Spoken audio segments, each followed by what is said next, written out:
Esta es la segunda entrega de 3 videos que tendremos con respecto a uno de los boxeadores más polémicos quizá de la historia en México. Saúl El Canelo Álvarez tiene raíces muy arraigadas en el boxeo desde que era un niño y quien hasta la fecha ha sabido explotar esas condiciones que tiene para pegar con el guante y para hacer negocios. Sin embargo, el camino que hasta ahora ha labrado su carrera ha estado manchado de muchos claroscuros. En la primera entrega pudimos recordar cómo las televisoras y los políticos lo promovieron de manera descomunal, entre ellas la que le dio más reflector, Televisa, y quien luego trataría de exterminarle corriendo una noticia en su contra. Aún así, el Canelo trató de sortear los sinsabores, pues aparte de tener las cámaras y una exposición en medios impresionante, no lograba hacer clic con la afición del boxeo, pues sus victorias fueron muy cuestionadas luego de que Floyd Mayweather Jr. lo destrozara dentro del ring sin ningún problema. Ojo, porque este es el punto de inflexión en la carrera del Canelo y el cual lo llevaría a ir más allá de ser un producto de la TV.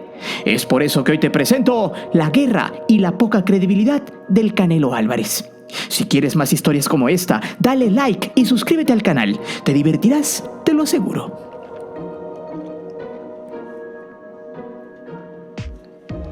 Cuando les recuerdan a los pro Canelo el día que Floyd destrozó a su boxeador predilecto, muchos argumentan que el mexicano apenas era un chavo que no tenía experiencia y no estaba en su mejor momento. Ese argumento es muy repetitivo de quienes se dejan fanatizar por los medios de comunicación y no tienen criterio propio.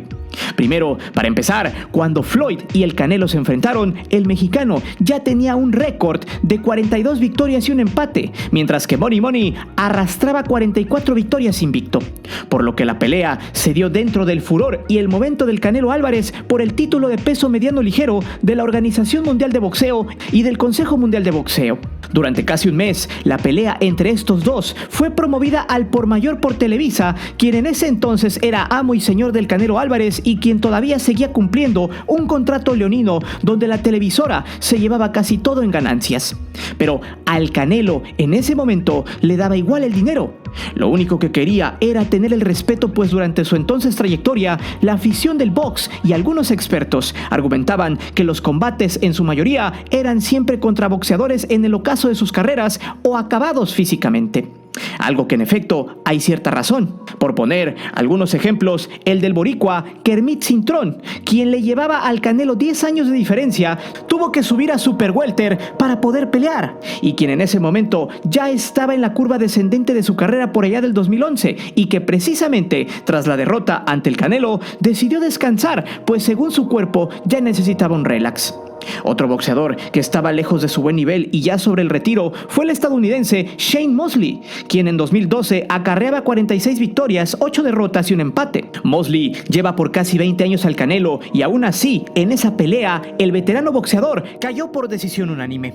En otro ejemplo está Josecito López, quien a pesar de no llevarle mucha edad al Canelo, no había tenido peleas de renombre y solo era un armonizador. Austin Trout, quien había derrotado en una pelea anterior a Miguel Ángel Cotto por decisión dividida, era quien más o menos tenía las cartas físicas y técnicas para hacerle daño al Canelo, pues su victoria ante Cotto lo había puesto en los primeros planos del boxeo, por lo que contra Canelo llegaba con un récord de 26 peleas invictas. Después de la derrota por decisión unánime, aún le alcanzó el combustible para pelear 12 veces más. Quizá de los rivales ante Floyd, Trout era el que más se defendía y quien de hecho tenía más pegada que todos los anteriores. Así era como llegaba Santos Saúl contra Mayweather, quien lo superaba 14 años en edad y quien ya estaba pensando casi en el retiro. Aún así, con esas diferencias, Money Money aplastó a Saúl en la gran mayoría de los rounds, demostrando que no solo basta con tener fama, sino también había que saber boxear.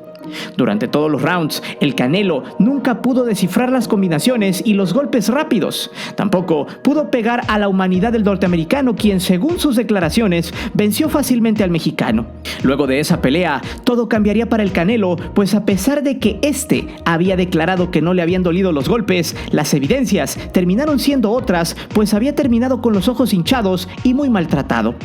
Por su parte, Floyd declaró que había sido una de las peleas más sencillas en su carrera, aunado a que ya estaba en el ocaso mientras el Canelo estaba en el momento cumbre de su trayectoria. El resultado fue escandaloso y quienes argumentaban que el Canelo por fin se había enfrentado a un rival de verdad tras la derrota, la credibilidad de este pugilista se fue por el caño. A Televisa no le gustó para nada que humillaran a su boxeador, por lo que después de la pelea, estos cometieron un grave error que lo desmenuzaremos en los siguientes puntos.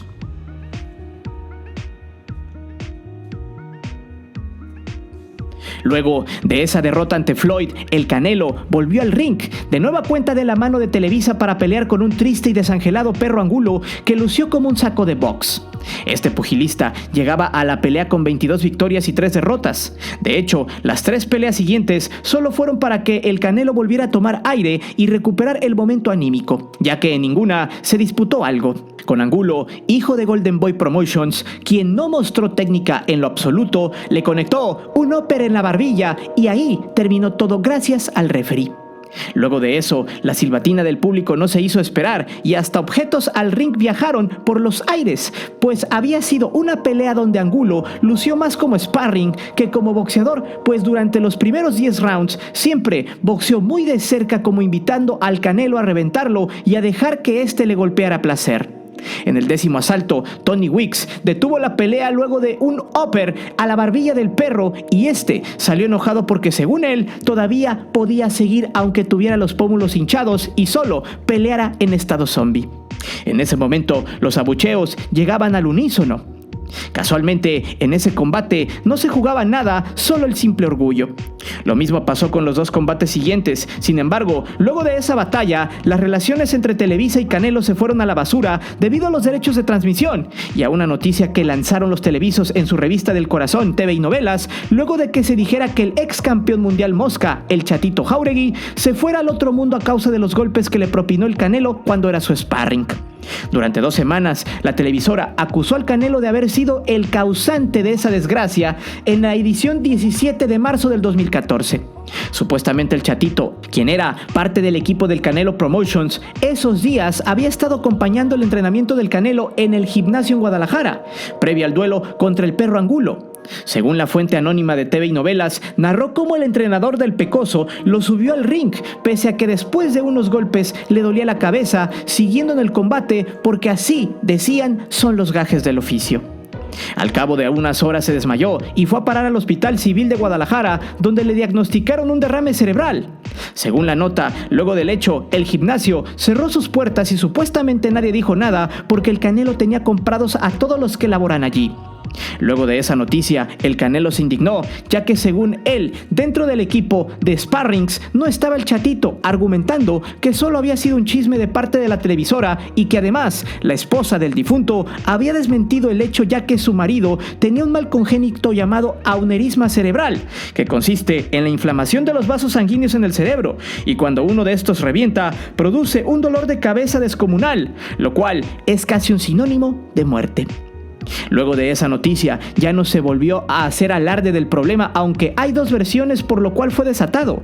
Uno, que en realidad el Canelo sí fue responsable de que el boxeador haya muerto y que Televisa haya ocupado eso para chantajear al pugilista para obtener un contrato exclusivo.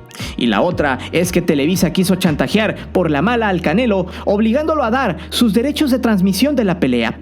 Cual fuera el caso, la nota paró, el chisme terminó y Canelo puso en pausa su relación con Televisa y le abrió la oportunidad a TV Azteca de que televisara sus peleas luego de que el hijo de Chávez terminara relaciones con ellos. Así se invirtieron los papeles y el Canelo tuvo otras 2 peleas para tomar confianza. Ambas las ganó, una contra el cubano Erislandy Lara, la cual causó mucha polémica debido a que el mexicano ganó por decisión dividida, ya que durante el combate los golpes de poder estuvieron por igual.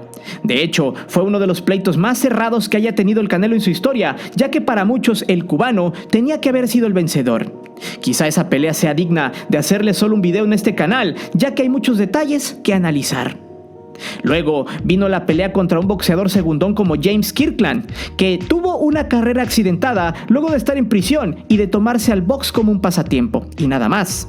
Aún así, llegó a 32 victorias y una derrota en su querela, con el Canelo siendo derrotado fácilmente por un pugilista 7 años mayor que él. Luego de esas batallas, algunas escuetas, el Canelo trataría de recomponer su camino y ahí estaba el boricua Miguel Ángel Cotto, quien a pesar de estar en el final de su carrera, decidió exponer el título mediano del Consejo Mundial de Boxeo, cayendo con el Canelo por decisión dividida.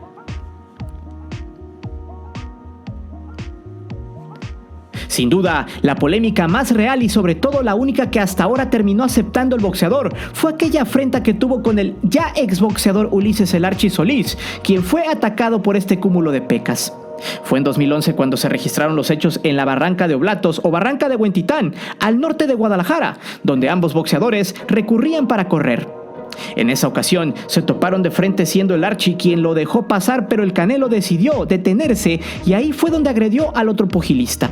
Solo le preguntó que por qué andaba con su mujer, haciendo alusión a Karen Beltrán, la primera mujer del Canelo. Al escuchar eso, el Archi le dijo que ni siquiera la conocía y fue ahí donde le metió un volado de izquierda y un cruzado de derecha en la mandíbula, arrojando un saldo de una fractura doble de quijada y la pérdida de algunos dientes. Acto seguido, el violentado interpuso una demanda en su contra sin antes internarse en el hospital Puerta de Hierro, donde estuvo por varios días además de sufrir una cirugía. La demanda la interpuso el Archi y a pesar de eso, el Canelo siempre lo negó, pero el pugilista agredido tenía los argumentos necesarios para ganarle la demanda. El proceso duró 4 largos años hasta que el Archi no quitó el dedo del renglón y en 2015 una corte de Los Ángeles falló a su favor por la suma de $9 millones, multa que tendría que pagar el Canelo. Sin embargo, el equipo de este y la gente del Archi hablaron y llegaron a un acuerdo económico para indemnizar al boxeador, quien después de esa golpiza ya no volvió a boxear gracias a la lesión y a la falta de entrenamiento, producto del atentado. Según cuenta el Archi Solís, que después de la operación y durante esos años, gracias a la frustración de no poder boxear, estuvo a punto de decidir el irse al otro mundo. Sin embargo, su familia lo ayudó y se mantuvo en la demanda, la cual ganó, pero nunca se dio a conocer la cantidad exacta que le arrebató al Canelo gracias al gandallismo del mejor boxeador libra por libra. Sin embargo, también se supo que el Canelo habría tratado de engañar a las autoridades, ya que uno de sus hermanos, Juan Ramón, quien supuestamente en el relato había dicho que él fue quien había golpeado a Ulises, no contaría con que las investigaciones estaban avanzadas y en efecto había sido el Canelo quien lo había mandado al hospital. Al final, y luego de una orden de aprehensión por falsificación de testimonios, el Canelo se amparó y argumentó que ya estaban haciendo una campaña en su contra. Típico de los cobardes que se echan para atrás cuando la calabacearon ante la ley. Al final, el resultado no fue beneficioso para Santos Saúl, pues años más tarde perdería la millonaria demanda. Es así como el Canelo trataba de recomponer su negocio y aunque todavía nos falta por contar lo que sucedió con Golden Boy Promotions y con D-Zone, también con otra seguidilla de costales a los que les ganó y lo que sucedió con GGG más el futuro que le dicte, aún así el Canelo empezaba a tener decisiones propias, asesorado por un grupo de consejeros. Con todo el dinero del mundo, producto de sus peleas, empezaba a ganar más credibilidad en el ring, aunque con ciertos cuestionamientos.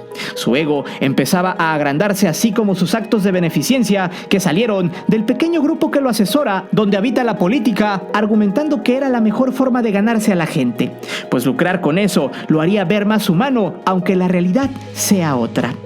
Pero dime, ¿crees que el Canelo esté excesivamente agrandado o solo es parte de su forma de ser dentro y fuera del ring?